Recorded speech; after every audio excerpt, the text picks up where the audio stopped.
هقولك في الفيديو ده ازاي تعمل فيديو سي جي اي لبرودكت زي اللي انت شايفه ده.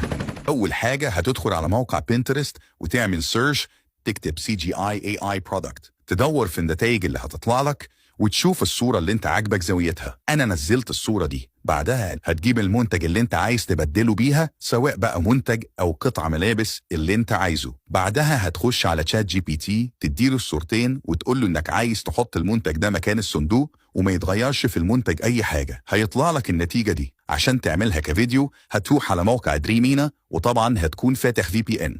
بعد كده هتديله الصوره وهترجع لتشات جي بي تي تخليه يديلك بلونت مناسب لتحريك الصوره دي، وبعدها هتاخد الكلام ده كوبي وتروح على الموقع وتعمل جنريت. وبس دي هتبقى النتيجه في الاخر. لو عجبك الفيديو اعمل شير لاصحابك واستنى كل جديد. يا ابني واحد قهوة هنا لو سمحت. مالي. أنا مش حقيقي، أنا ذكاء اصطناعي. لو عايز تعمل فيديوهات زي دي سيب كومنت.